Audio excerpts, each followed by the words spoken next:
Hi everyone, and welcome to Young Actuaries Vodcast. I'm Garvin, data actuary at Lyon Analytics. I'm also a member of the Young Actuaries Advisory Board. Today, I'm joined by Jas Singh, Managing Director of FKL Actuarial, a specialist recruiting firm for actuaries.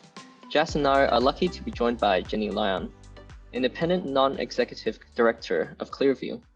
In this episode of the Vodcast, we aim to answer your burning HR questions. Now, with the promising prospect that life may finally be returning to a more social environment after 2 years of virtual work, young actuaries may be unsure of how their career trajectory and how to approach issues relating to HR, human resources, and recruitment. So let's get into it. The first question I have is, what are the key elements that I should consider other than salary when picking a job? So lots of things to think about beyond salary. Whilst that's important and often a driver for people to start looking for a job, particularly at the beginning of your career, you've got to really think about where it's going to take you into a new position. Who can you learn from? What skills are you going to learn? The people that you're going to learn from. So often the people that you're working with can be really important in terms of how you learn and how much you will learn. But you also need to think longer term. Is the organization going to offer me the opportunities to move into different roles so that I get broader experience? Is it potentially going to offer me the opportunity to work overseas and more sort of closer to home in terms of a specific job? You need to think about what it is that you enjoy in a job and what the skills are that you need to develop a little bit more, and that those are what you're looking for in a new job. They're all valid points. From a different perspective, certainly do your due diligence on the employer. Are they experiencing turnover? What's your immediate boss like? What's the market reputation of them like? Why did the role arise? Is it a company that actually helps people achieve their potential and moves them around to challenging roles? Or is it a company where internal opportunities are shut? You may just get sucked into a high-paying job, but then might be flat for 5 years, which defeats the purpose. Yeah, that definitely makes a lot of sense. How do I find out about the market salary for my existing position or the position that I want to apply?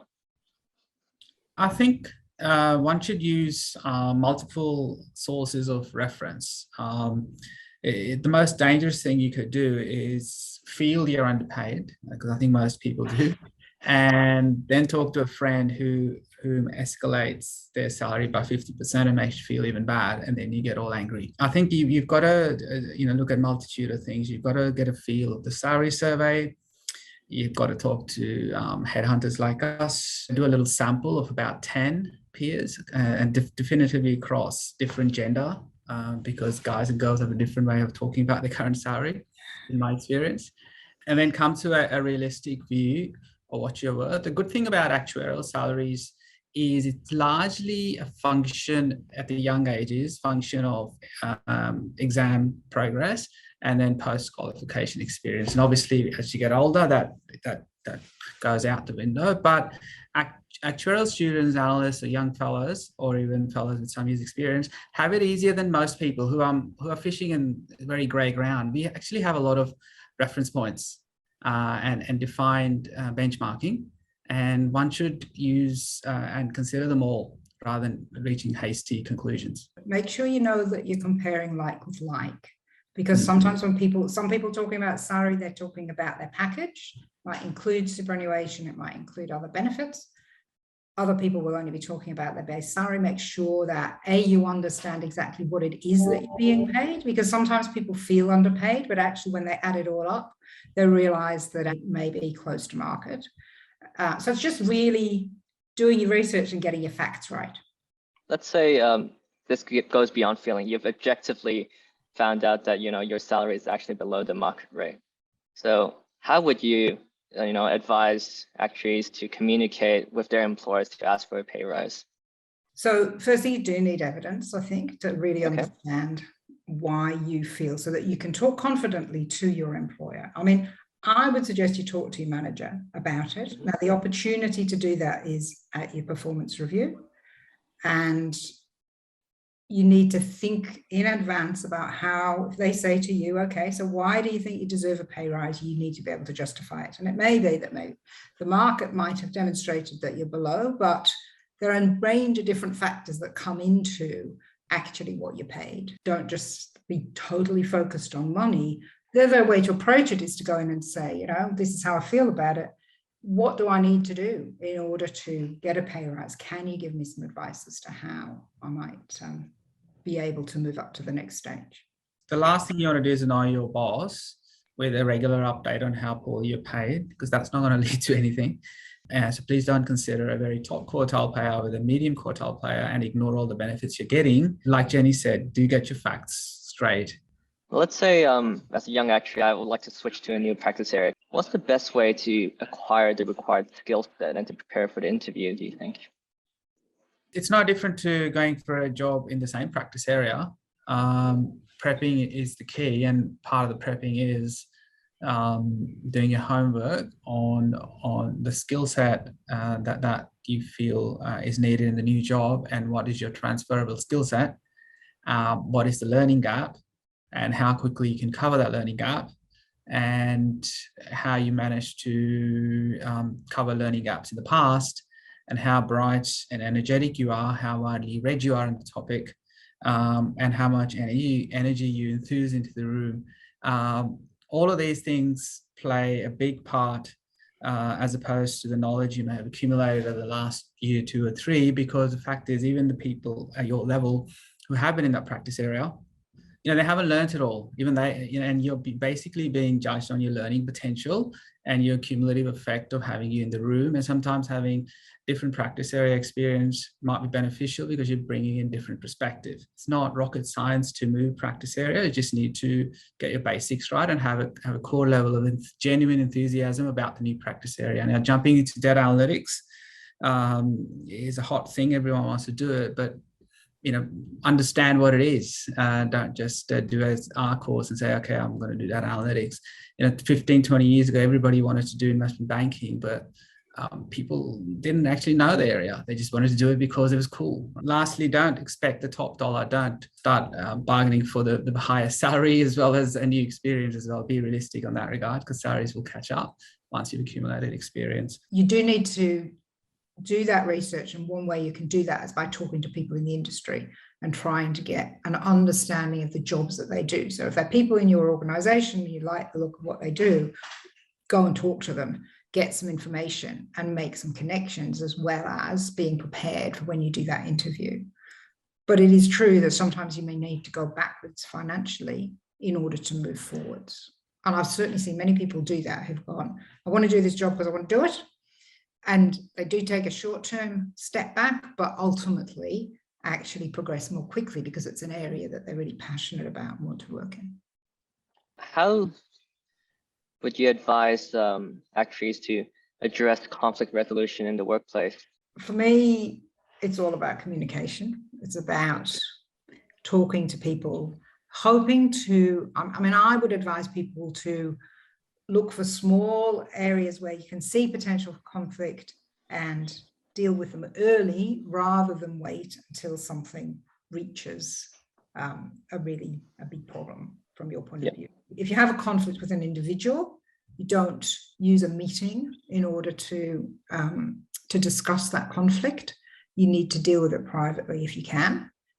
Or what you don't want to be doing is putting them in either a defensive or an embarrassed position. You need to take control of it, and you need to be prepared to listen and hear their side of the story as well, because always in conflict, it's because there are 2 points of view. And so you need to think about why they might be feeling the way that they are. And we all make interpretations of people's behavior, and it's not necessarily actually what that other person is thinking, or it's the way in which they're demonstrating it. So if you're not comfortable doing it yourself, then I recommend maybe having a third party to try and help the process along. It's not straightforward, I would say. If it's major conflict, then I guess using your HR team can be one way of perhaps having somebody to talk to about, to understand whether it is a problem, particularly if you're early in your career, and they can give you some confidential advice, and then they can help you work through the process. I think it's, for a young actuary, don't see it as oh, poor me, I've got a conflict. See it as a challenge, and see it as an opportunity to grow up, right? Where there's humans, there's conflict. Pure and simple, right? Everybody has a level of interest and it will cross with yours. That doesn't mean you should be in conflict. You should work together. Now, like Jenny said, get advice, talk to other people, vent out the raw anger elsewhere, get to the core heart of the matter. After doing that, you may realize actually you're wrong. Who knows? Maybe you're wrong 50%. Then talk objectively, and that forum again ought to be looked at. That's great advice, Jas. Definitely, though, if something is bothering you and you can raise it in a non-conflict way early on, rather than sitting on it and letting it fester, that is a good way of learning to manage the way in which you will go through the workforce. That's all very standardized. Thank you very much. What should we do if we feel like we're being discriminated against in the workforce? It's a very important question. What is discrimination? You feel you're being discriminated because of your gender, your race, the way you dress, your personality. Is it how you feel?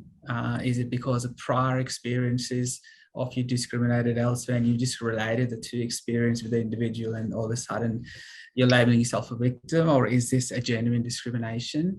Bear in mind, discrimination happens and people who are very, very good at it make it very subtle that you can never catch them out. If something has been caught out, it might be because the other person could be not as polished, but may not have as bad an intention as you may have thought so. So again, just like the conflict resolution piece, this is even more important matter. You ought to take the emotion out of it and get the facts right and get counsel from very trusted and senior people, preferably outside the circle in which you think you're getting discriminated, because it will affect. If it's really happening, you should either find ways to speak with HR, etc., or frankly get out of there. It's not worth it, and it will affect your career, it will affect your confidence, and it's not needed. So most large organisations will have policies around discrimination, and I think it's useful to go and have a conversation with HR if you genuinely believe that there is discrimination happening, because they will be able to take a rather more objective view than you can. You do need some evidence. I would suggest if you feel that there's a form of discrimination, to actually just start writing it down, documenting it, and trying to understand perhaps why it's happening. It's a difficult area. There's no doubt that discrimination does happen. Sometimes you can talk to somebody about it and about why you feel that you're being discriminated, because as Jas says, sometimes it is more a feeling. There's also probably more indirect discrimination, I think, where nobody can necessarily say it is clearly discrimination, but how you feel it and how other people in the team feel about it. Perhaps having the opportunity to talk about it in a general way, not specifically, but as a team, can we get together, talk about discrimination? It might be one way of helping to raise the conversation. But yeah, getting as many data points as you can is useful. Yeah. I mean, it's something you should never tolerate if it's real. That's right. Never tolerate if it's real. If you got to speak with the HR bodies, etc. And if it's not working, you've got to leave. Simple as that. The world's much better than that. But look at it objectively. I think one thing that will be interesting in terms of discrimination in the new world of people working partly at home and partly in the office, maybe that some people, if they decide to work mainly from home, may feel that they miss out on opportunities. And I think if that is your decision that you wish to work from home most of the time, and there'll be periods in people's lives when they do want to do that, then you need to look for ways of ensuring that you are not being discriminated against for promotions, for example, just because you're not visible to the person. So it does work both ways. You will need to look for opportunities to make sure that you're in front of people. You take the time to talk to them and listen to them and find out what's happening within the business. How do I balance full-time work with my personal life and volunteering efforts? You're both, avid volunteers within this institute. If you have some advice that you could offer, perhaps. I think it's important to balance a lot of things in life, because ultimately that leads to development. Different perspectives and different viewpoints help. And you'll find that if you actually do different things, you'll be better in your work and better in your studies, as opposed to just slogging away on one or two things. And from a personal perspective, 5-7 years ago, I wanted to get a lot fitter than what I was at the time. And I also wanted to learn Mandarin. I basically made time, and I still do. Fitness progress is a lot quicker. Mandarin progress is a slow burn. I'm learning characters at the moment, and I can basically, it's very frustrating. I learn a character and I forget it the next day, but I keep at it because I devoted X amount of time. And cumulatively, you'll find that your brain sharpens up. But you've got to keep the focus and the goals in your mind, yeah. And I can really support what Jas says, really using him as an example, in that he's extremely good at identifying what he wants to do, but ensuring that he does it because he puts it into his diary. And that would be my big takeaway. You've got to plan to do these things.